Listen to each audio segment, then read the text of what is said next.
The Lions have been a laughingstock for what feels like an eon at this point, and last year, they finished with the second worst record in the NFL. However, something felt different as the team was super competitive, and it seemed like Dan Campbell, their head coach, was building a very good culture there that his players bought into. And after this offseason, I think the Lions actually have a real shot of making it to the NFL playoffs, and in today's video, I'm going to go over why I think that, and also the Lions' bright future. Now before we get started, hit that like button if you enjoyed, as it really does help out the channel, and also make sure to subscribe if you guys are new, and you guys enjoy this type of content so you don't miss out on any new videos like this. Plus, I'm trying to hit 1,000 subscribers, and once I reach my goal, I am finally going to do a face reveal. But with that being said, let's go ahead and get this video started. Now before we even get started with the players, I do want to talk about their head coach, Dan Campbell.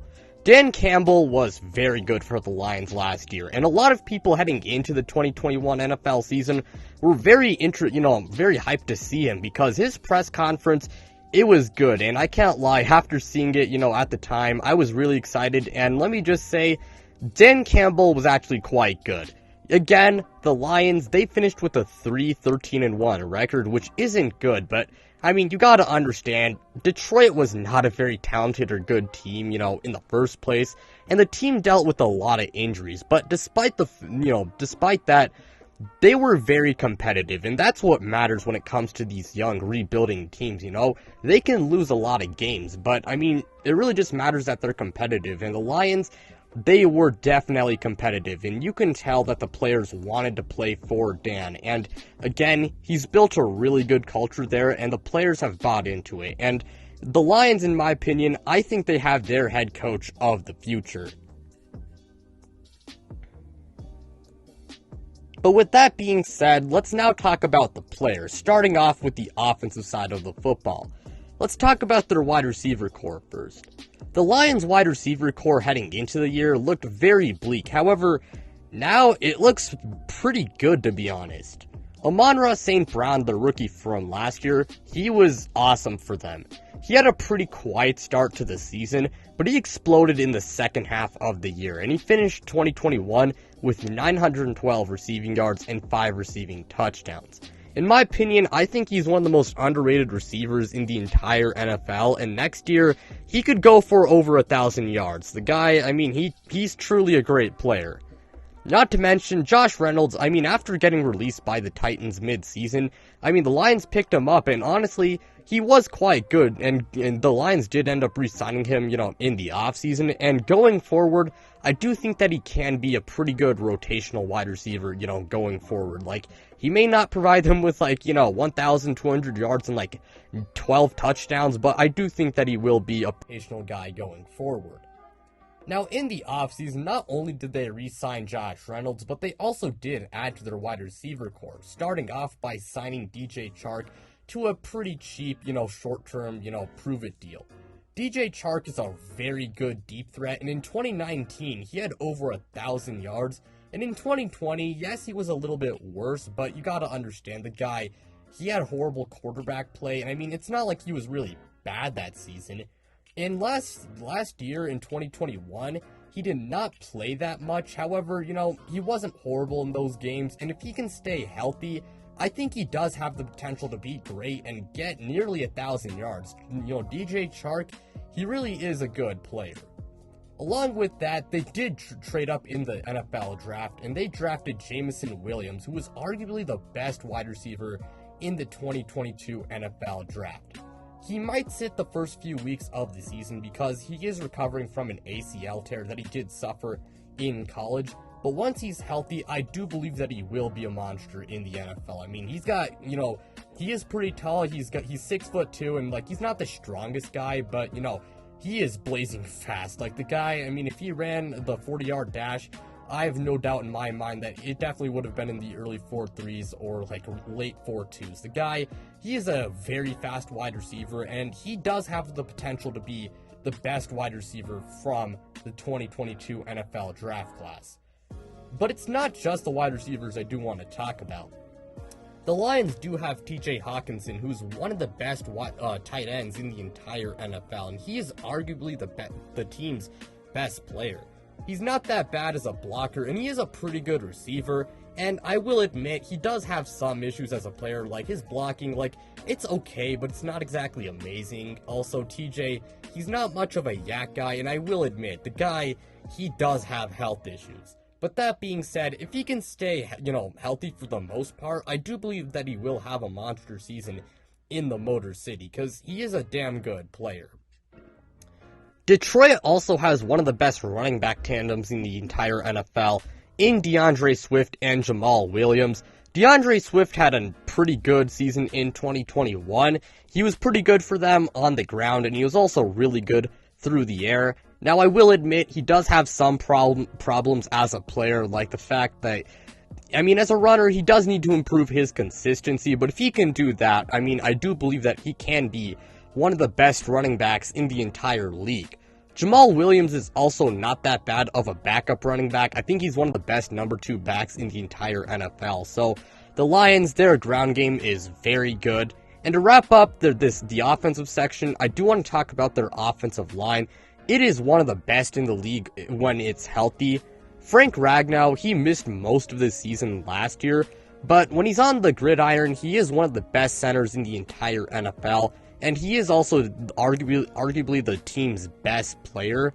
Penei Sewell is someone that I expect to take a massive leap to being a Pro Bowler and maybe an All-Pro in 2022. I am an Oregon Ducks fan, when it comes to college football, so I am a big Penei Sewell guy, and last year, he did start off, kind of slow, but he definitely picked it up in the second half of the year, and overall, he was very solid, and among those two, they also do have Halapoulivaati Vaitai, Jonah Jackson, and Taylor Decker, who are all pretty good players in their own right.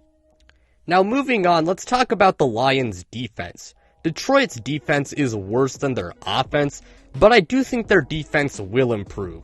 The front seven was already, quite decent, as they had guys like Charles Harris, who broke out for them last year, Mike Brockers, who's solid, and the Okwara brothers in Julian Okwara and Romeo Okwara. Now, some of those guys, I don't know if they really are long-term players, but I do think they will be nice contributors in the upcoming season. The Lions did also add to their defensive line by picking up Aiden Hutchinson with the second overall pick in the 2022 NFL draft, and Josh Pascal in the, later on in the draft.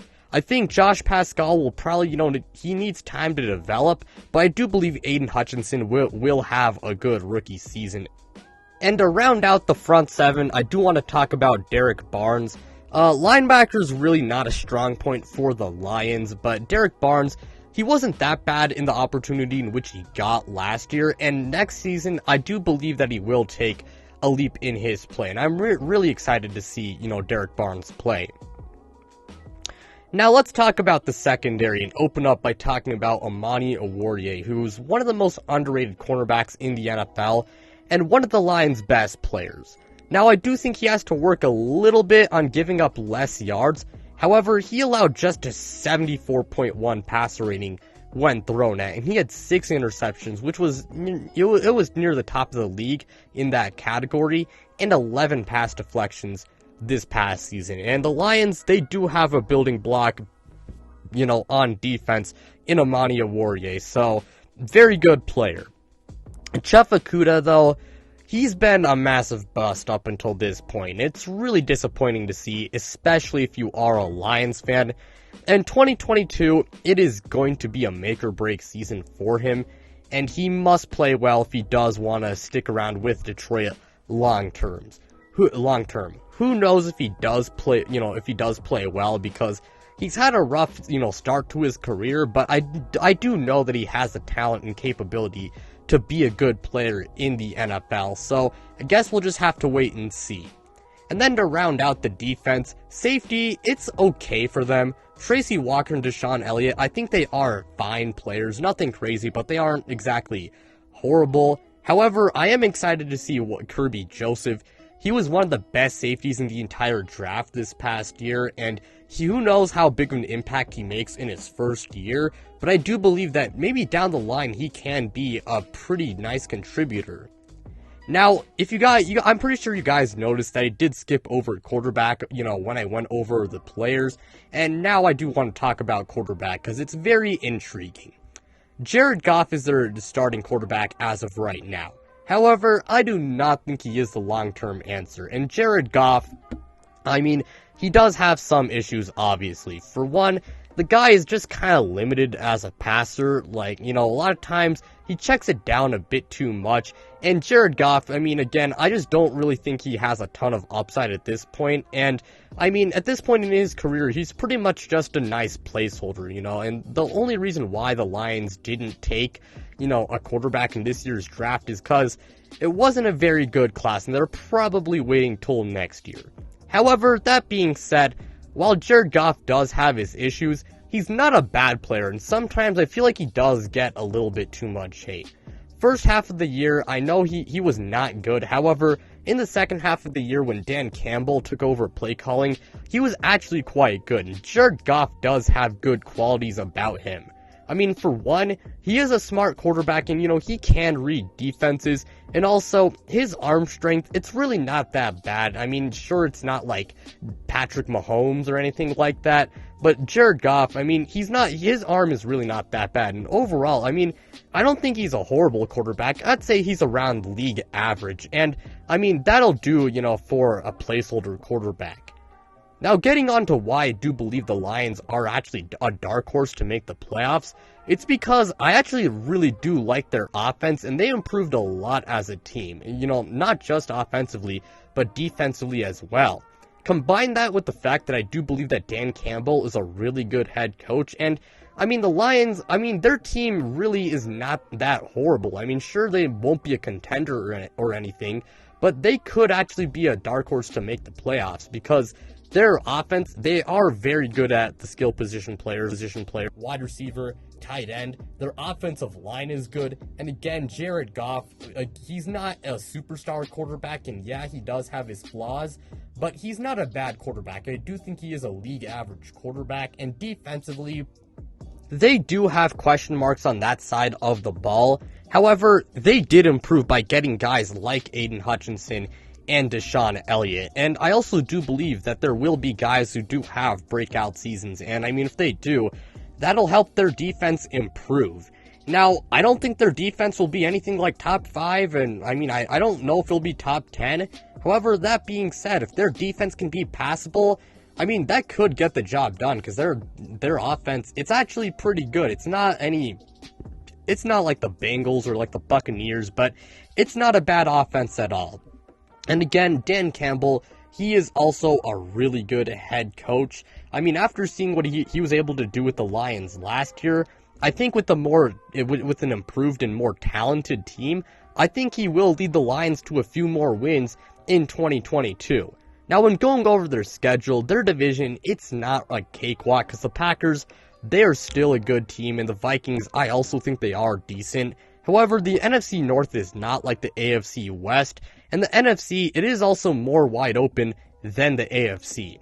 The Lions do play the AFC East and the NFC East this year, and I think they are pretty solid divisions, so it's by no means a cakewalk. However, at the same time, it's not like their schedule is super duper tough. Their schedule, I'd say it's around in the middle. And their other 3 opponents, they're all very winnable games. They play the Panthers, the Seahawks, and the Jaguars. So the Lions, even if they don't make the playoffs, I do think they will take a leap as a team. And I think they will win at least 6 games. And they could win as much as 9 or maybe even 10 games if they're lucky enough for if more unexpected things do happen and really do go their way. But the Lions, I think they have a really bright future, and this team heading into 2022, I don't think they are that bad, and I think they will be quite decent. And hey, even if they don't make the playoffs, that's completely fine, because their future, it's very bright. And if you're a Lions fan, I think you can actually feel kind of excited, especially if they have a decent season in 2022, and in the 2023 draft, they maintain a good team, and they land one of the top quarterbacks in the 2023 draft. But that's all I gotta say for this video. Thank you guys so much for watching. It really means a lot to me. Again, like, subscribe, do all that stuff and check me out on social media. The links to my social media, they are in the description below. But without further ado, I'm out, you guys.